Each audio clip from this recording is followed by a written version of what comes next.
ನಮಸ್ಕಾರ ಪ್ರೀತಿಯ ಬಂಧುಗಳೇ, ಆಧ್ಯಾತ್ಮ ಪ್ರಪಂಚ ದ ಸ್ಪಿರಿಟ್ ಆಫ್ ಹಿಂದೂ ಚಾನಲ್ಗೆ ಸ್ವಾಗತ. ಬಂಧುಗಳೇ, ನಿಮಗೆ ನಮ್ಮ ಚಾನಲ್ನಲ್ಲಿ ಬರುವ ವಿಡಿಯೋಗಳು ಇಷ್ಟ ಆಗಿದ್ದರೆ ನಮ್ಮ ಚಾನಲನ್ನು ಸಬ್ಸ್ಕ್ರೈಬ್ ಮಾಡಿಕೊಂಡು ನಮಗೆ ಬೆಂಬಲ ನೀಡಿ. ಹಾಗೆ ಬೆಲ್ ಐಕಾನನ್ನು ಒತ್ತಿ.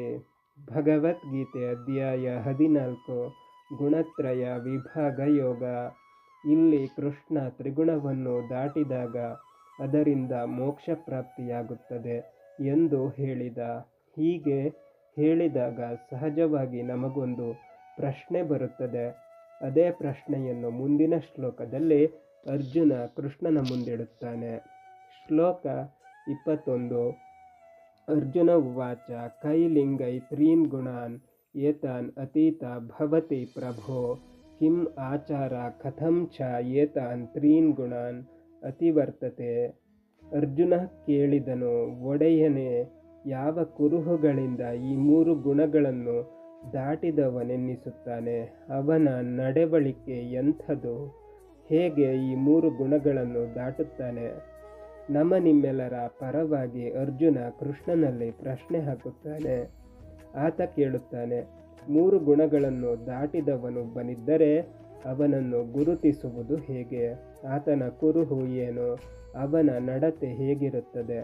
ಈ 3 ಗುಣಗಳನ್ನು ಆತ ಹೇಗೆ ದಾಟುತ್ತಾನೆ? ಇಲ್ಲಿ ಅರ್ಜುನ ಕೃಷ್ಣನನ್ನು ಪ್ರಭೋ ಎಂದು ಸಂಬೋಧಿಸುತ್ತಾನೆ.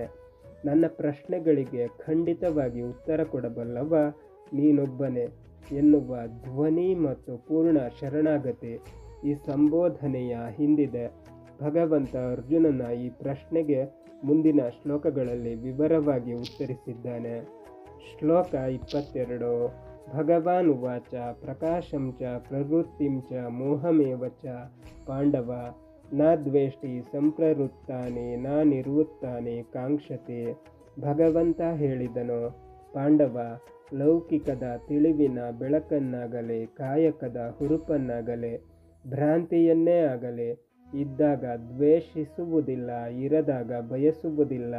ತ್ರಿಗುಣಗಳನ್ನು ದಾಟಿದವ ಯಾವುದೋ ಅನಪೇಕ್ಷವಾದುದು ಬಂದಾಗ ಅದನ್ನು ದ್ವೇಷಿಸುವುದಿಲ್ಲ, ಅಪೇಕ್ಷಿತವಾದುದು ಬಾರದೇ ಇದ್ದಾಗ ಅದನ್ನು ಅಪೇಕ್ಷಿಸುವುದಿಲ್ಲ. ಯಾವುದು ಬೇಕು ಯಾವುದು ಬೇಡ ಎನ್ನುವುದು ನನಗಿಂತ ಚೆನ್ನಾಗಿ ಭಗವಂತನಿಗೆ ಗೊತ್ತಿದೆ. ಅದಕ್ಕಾಗಿ ನಾನೇಕೆ ತಲೆಕೆಡಿಸಿಕೊಳ್ಳಬೇಕು ಎನ್ನುವ ನಿರ್ಲಿಪ್ತತೆ ಆತನಲ್ಲಿರುತ್ತದೆ. ಜೀವನದಲ್ಲಿ ಏನು ಬಂತೋ ಅದನ್ನು ಆತ ಸ್ವಾಗತಿಸುತ್ತಾನೆ. ವ್ಯಾಸರು ಮಹಾಭಾರತದ ಶಾಂತಿ ಪರ್ವದಲ್ಲಿ ಒಂದು ಮಾತನ್ನು ಹೇಳಿದ್ದಾರೆ. ಏವಂ ಅಪ್ಯ ಅಶುಭಂ ಕರ್ಮನ ಭೂತಂನ ಭವಿಷ್ಯತಿ. ಆಗಬಾರದ್ದು ಹಿಂದೆ ಆಗಿಲ್ಲ, ಮುಂದೆ ಆಗುವುದೂ ಇಲ್ಲ. ಏನು ಆಗಬೇಕು ಅದು ಘಟಿಸಿಯೇ ತೀರುತ್ತದೆ. ಅದನ್ನು ನಾನು ಬೇಡ ಎಂದು ದ್ವೇಷಿಸಿ ಫಲವೇನು? ಆದ್ದರಿಂದ ತ್ರಿಗುಣವನ್ನು ದಾಟಿದವನು ಬಂದಾಗ ಬೇಡ ಎಂದು ದ್ವೇಷಿಸುವುದಿಲ್ಲ, ಇಲ್ಲದ್ದನ್ನು ಬಯಸುವುದೂ ಇಲ್ಲ. ಎಲ್ಲವನ್ನು ನಿರ್ವಿಕಾರನಾಗಿ ನೋಡುತ್ತಾ ತುಂಬಿದ ಕೊಡದಂತೆ ತುಳುಕದೆ ಬದುಕುತ್ತಾನೆ. ಲೋಕದಲ್ಲಿ ಕೆಲವರಿಗೆ ಸತ್ವದಲ್ಲಿ ಆಸಕ್ತಿಯಾದರೆ ಇನ್ನು ಕೆಲವರಿಗೆ ಕೇವಲ ಪ್ರವೃತ್ತಿ, ಮತ್ತೆ ಕೆಲವರಿಗೆ ಯಾವ ಆಸಕ್ತಿಯೂ ಇಲ್ಲ. ಕತ್ತಲನ್ನು ಕತ್ತಲು ಎಂದು ತಿಳಿಯದೆ ಕತ್ತಲಲ್ಲೇ ಬದುಕುವವರಿದ್ದಾರೆ. ಇದು ಸರ್ವೇ ಸಾಮಾನ್ಯವಾಗಿ ಕಾಣುವ ವಿಚಾರ. ತ್ರಿಗುಣವನ್ನು ಮೀರಿ ನಿಂತವರು ಇದನ್ನು ನೋಡಿ ತಮ್ಮ ಮನಸ್ಸನ್ನು ವಿಕಾರ ಮಾಡಿಕೊಳ್ಳುವುದಿಲ್ಲ. ಅವರವರ ಗುಣಪ್ರಭಾವಕ್ಕನುಗುಣವಾಗಿ ಎಲ್ಲವೂ ನಡೆಯುತ್ತಿದೆ ಎಂದು ತಿಳಿದು ತಟಸ್ಥರಾಗಿ ಬದುಕುತ್ತಾರೆ. ಸತ್ಯವೆಂದು ಕಂಡದ್ದನ್ನು ಇವರು ಹೇಳುತ್ತಾರೆ, ಆದರೆ ಎಂದೂ ವಾದ ವಿವಾದವನ್ನು ಬೆಳೆಸುವುದಿಲ್ಲ. ಎಲ್ಲವೂ ಭಗವಂತನ ಲೀಲೆ, ಆತ ಮಾಡಿದ ವ್ಯವಸ್ಥೆ ಎಂದು ಎಲ್ಲವನ್ನೂ ಸ್ವೀಕರಿಸುತ್ತಾರೆ. ಗೀತೆಯ 12ನೇ ಅಧ್ಯಾಯದಲ್ಲಿ ನಿಜವಾದ ಭಕ್ತ ಹೇಗಿರುತ್ತಾನೆ ಎಂದು ವಿವರಿಸುವಾಗ ಕೃಷ್ಣ ಈ ಶ್ಲೋಕದಲ್ಲಿ ಕೊಟ್ಟ ವಿವರಣೆಯನ್ನೇ ಕೊಟ್ಟಿದ್ದಾನೆ. ಪೂರ್ಣ ಭಕ್ತಿ ಎಂದರೆ ಹೊರಗಿನ ಗುಣವನ್ನು ಮೀರಿ ನಿಲ್ಲುವುದು. ಇಲ್ಲಿ ವ್ಯಾಸರು ಪಾಂಡವ ಎನ್ನುವ ವಿಶೇಷಣವನ್ನು ಬಳಸಿದ್ದಾರೆ. ಪಾಂಡ ಎಂದರೆ ಜ್ಞಾನಿ, ಪಾಂಡವ ಎಂದರೆ ಜ್ಞಾನವನ್ನು ಗುರುತಿಸಿ ತಲೆಬಾಗುವವನು. ತ್ರಿಗುಣಾತೀತನಾಗುವ ಮೊದಲು ನೀನು ಪಾಂಡವನಾಗಬೇಕು. ಎನ್ನುವ ಸಂದೇಶ ಈ ವಿಶೇಷಣದ ಹಿಂದಿದೆ. ಶ್ಲೋಕ 23. ಉದಾಸೀನ ವದಾಸೀನೋ ಗುಣೈರ್ಯೋನ ವಿಚಾಲ್ಯತೆ ಗುಣಾವರ್ತಂತ ಇತ್ಯೇವ ಯೋವತಿಷ್ಠತಿ ನೇಂಗತೆ. ಉದಾಸೀನನಂತೆ ಇದ್ದು ಬಿಡುತ್ತಾನೆ, ಗುಣಗಳ ಸೆಳೆತಕ್ಕೆ ಕದಲುವುದಿಲ್ಲ, ಗುಣಗಳು ಇರುವಂಥವೇ ಎಂದು ತೆಪ್ಪಗೆ ಇದ್ದು ಬಿಡುತ್ತಾನೆ, ಅವುಗಳ ತಾಳಕ್ಕೆ ತಾನು ಕುಣಿಯುವುದಿಲ್ಲ. ಪ್ರಾಪಂಚಿಕ ವ್ಯವಹಾರದಲ್ಲಿ ಈತ ಉದಾಸೀನನಂತೆ ಇದ್ದು ಬಿಡುತ್ತಾನೆ. ನಮಗೆ ಬೇಕು ಬೇಡಗಳು ಬರುವುದು ತ್ರಿಗುಣಗಳಿಂದ. ತ್ರಿಗುಣಾತೀತ ಹಾಗಾಗಬೇಕು, ಹೀಗೇ ಆಗಬೇಕು ಎಂದು ಬಯಸುವುದಿಲ್ಲ. ಹೇಗಾಗಬೇಕೋ ಹಾಗೆ ಭಗವಂತ ಮಾಡುತ್ತಾನೆ ಎನ್ನುವ ನಂಬಿಕೆ ಅವನಲ್ಲಿರುತ್ತದೆ.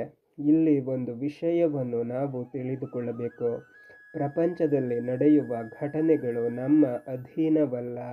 ನಾವು ಆಗಬಾರದು ಅಂದುಕೊಳ್ಳುವುದು ಆಗಬಹುದು, ಆಗಬೇಕು ಅಂದುಕೊಳ್ಳುವುದು ಆಗದೇ ಇರಬಹುದು.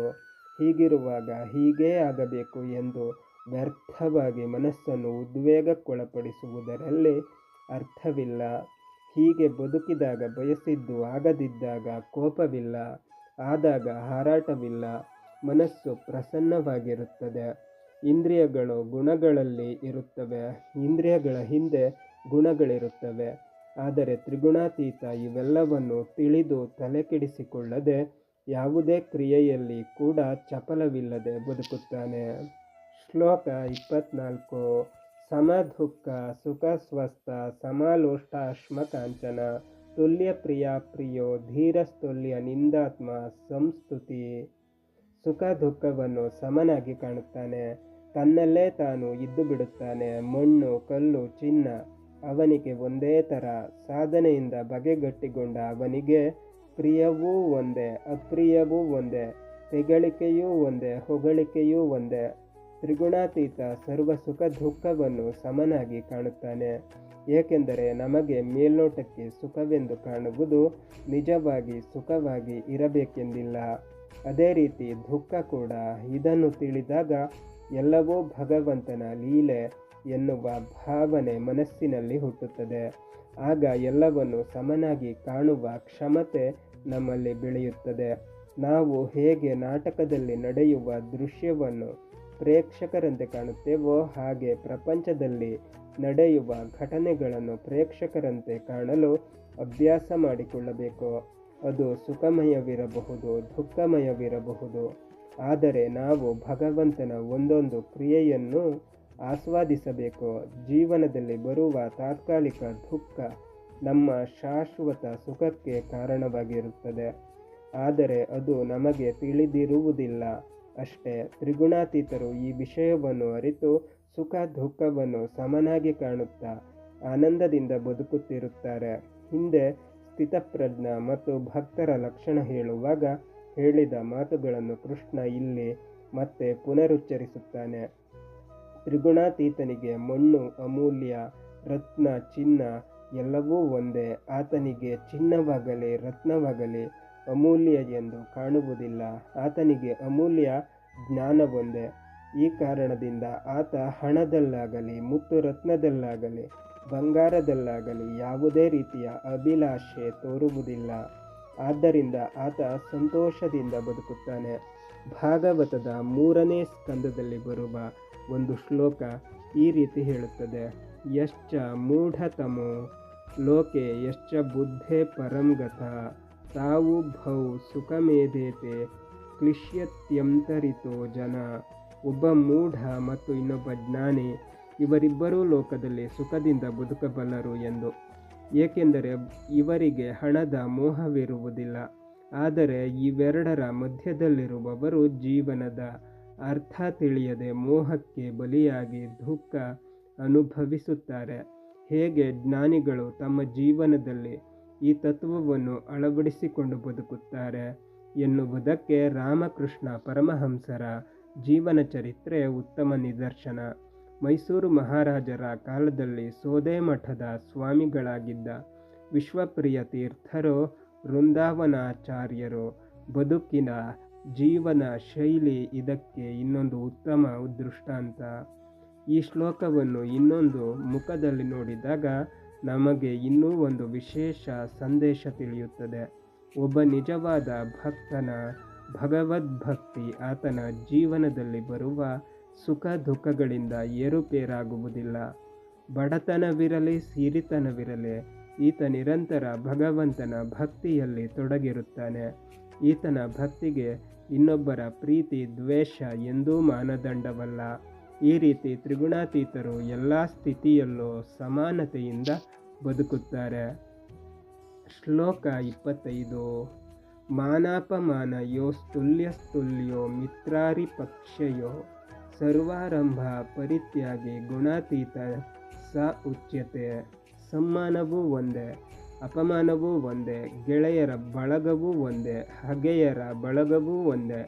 ಅವನು ಇಂಥ ಯಾವ ಲೌಕಿಕದಲ್ಲೂ ತೊಡಗಿಸಿಕೊಳ್ಳುವುದಿಲ್ಲ. ಅಂಥವನು ಗುಣಾತೀತ ಎನ್ನಿಸುತ್ತಾನೆ. ತ್ರಿಗುಣಾತೀತರನ್ನು ಒಬ್ಬರು ಮಹಾನ್ ಜ್ಞಾನಿ ಎಂದು ಸನ್ಮಾನಿಸಿ ಮಾತನಾಡಬಹುದು, ಇನ್ನೊಬ್ಬರು ಆತ ಅರೆಹುಚ್ಚ ಎಂದು ನಿಂದಿಸಬಹುದು. ಆದರೆ ಇದ್ಯಾವುದೂ ಅವರ ಮೇಲೆ ಪರಿಣಾಮ ಬೀರದು. ಇವರಿಗೆ ಸ್ನೇಹಿತರು ಎನ್ನುವ ಮೋಹವಾಗಲಿ ಶತ್ರುಗಳು ಎನ್ನುವ ದ್ವೇಷವಾಗಲಿ ಇರುವುದಿಲ್ಲ.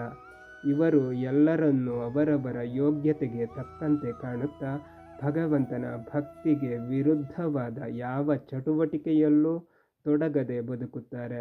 ಇವರು ದೀರ್ಘಕಾಲದ ಯಾವುದೇ ಯೋಜನೆಯಲ್ಲಿ ತಮ್ಮನ್ನು ತಾವು ತೊಡಗಿಸಿಕೊಳ್ಳುವುದಿಲ್ಲ.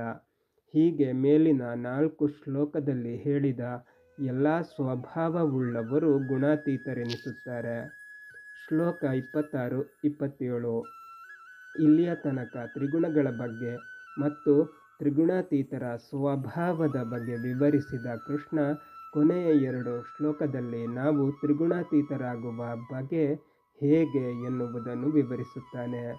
ನಮ್ಮ ಎಲ್ಲ ಪ್ರವೃತ್ತಿಯು ಈ 3 ಗುಣಗಳ ಪರಿಮಿತಿಯಲ್ಲಿ ಇರುವಾಗ ತ್ರಿಗುಣವನ್ನು ಮೀರಿ ನಿಲ್ಲುವುದು ನಮಗೆ ಕಲ್ಪನಾತೀತ. ಹಾಗಾಗಿ ಇಲ್ಲಿ ಕೃಷ್ಣ ನಮಗೆ ತ್ರಿಗುಣಾತೀತರಾಗಲು ಇರುವ ಏಕಮಾತ್ರ ಮಾರ್ಗವನ್ನು ವಿವರಿಸುತ್ತಾನೆ. ಶ್ಲೋಕ 26. ಮಾಂ ಚ ಯೋ ಅಭಿಚಾರೇಣ ಭಕ್ತಿಯೋಗೇನ ಸೇವತೆ ಸಾ ಗುಣಾನ್ ಸಮಾತೀತೈತಾನ್ ಬ್ರಹ್ಮ ಭೂಯಾಯ ಕಲ್ಪತೆ. ನನ್ನನ್ನು ಎಡಬಿಡದೆ ಭಕ್ತಿಯಿಂದ ಆರಾಧಿಸುವವನು ಈ ಗುಣಗಳ ಕಟ್ಟನ್ನು ಹರಿದು ಚೇತನ ಪ್ರಕೃತಿಯಂತೆ ಭಗವಂತನ ಭಕ್ತಿಗೆ ಪಾತ್ರನಾಗುತ್ತಾನೆ, ಚೇತನ ಪ್ರಕೃತಿಯನ್ನು ಸೇರುತ್ತಾನೆ. ನಾವು ನಾವಾಗಿ ತ್ರಿಗುಣಾತೀತರಾಗಬೇಕು ಎಂದು ಪ್ರಯತ್ನಿಸಿದರೆ ಆ ಪ್ರಯತ್ನದಲ್ಲಿ ನಾವು ಯಶಸ್ಸನ್ನು ಕಾಣಲು ಸಾಧ್ಯವಿಲ್ಲ. ಏಕೆಂದರೆ ನಮ್ಮ ಎಲ್ಲ ಯೋಚನೆ ತ್ರಿಗುಣದಲ್ಲೇ ಸುತ್ತುತ್ತಿರುತ್ತದೆ. ಇದೊಂದು ಚಕ್ರಭ್ರಮಣ. ಈ ಚಕ್ರಭ್ರಮಣದಿಂದ ಪಾರು ಮಾಡಲು ಆ ಚಕ್ರಧಾರಿಯೇ ಬರಬೇಕು. ದ್ವಾದಶ ಸ್ತೋತ್ರದಲ್ಲಿ ಹೇಳುವಂತೆ ತ್ರಿಗುಣಾತೀತ ವಿಧಾರಕ ಭರಿತೋ ದೇಹಿ ಸುಭಕ್ತಿಂ. ತ್ರಿಗುಣಾತೀತರನ್ನು ಧಾರಣೆ ಮಾಡುವವ ಆ ಭಗವಂತ. ಆದ್ದರಿಂದ ತ್ರಿಗುಣಾತೀತರಾಗಲು ಇರುವ ಮಾರ್ಗ ಒಂದೇ, ಆ ಭಗವಂತನಲ್ಲಿ ಶರಣಾಗುವುದು. ಲಕ್ಷ್ಮೀ ಸಮೇತನಾದ ಆ ಭಗವಂತನಲ್ಲಿ ಏಕನಿಷ್ಠೆಯಿಂದ ಅನನ್ಯ ಭಕ್ತಿ ಮಾಡುವುದರಿಂದ ಲಕ್ಷ್ಮಿಯಿಂದ 15 ಬಂಧನದ ಬೇಲಿಯನ್ನು ಧರಿಸಿ ಪ್ರಪಂಚಕ್ಕೆ ಬಂದ ನಾವು ಈ ಎಲ್ಲ ಬಂಧವನ್ನು ಕಳಚಿಕೊಂಡು ಮರಳಿ ತಾಯಿಯ ಮಡಿಲನ್ನು ಸೇರಬಹುದು. ಶ್ಲೋಕ 27. ಬ್ರಹ್ಮಣೋ ಹಿ ಪ್ರತಿಷ್ಠಾ ಅಹಮಮೃತ ಸ್ಯಾವ್ಯ ಯಸ್ಯ ಚ ಶಾಶ್ವತಸ್ಯ ಚ ಧರ್ಮಸ್ಯ ಸುಖಸ್ಸೈಕಾಂತಿಕಸ್ಯ ಚ. ಅಳಿಬರದ ಬದಲಾಗದ ಚಿತ್ಪ್ರಕೃತಿಗೂ ನಾನೇ ಆಸರೆ ನೆಲೆ, ಸನಾತನ ಧರ್ಮಕ್ಕೆ ಮತ್ತು ಕೇವಲ ಸುಖಮಯವಾದ ಮೋಕ್ಷಕ್ಕೆ ಕೂಡ.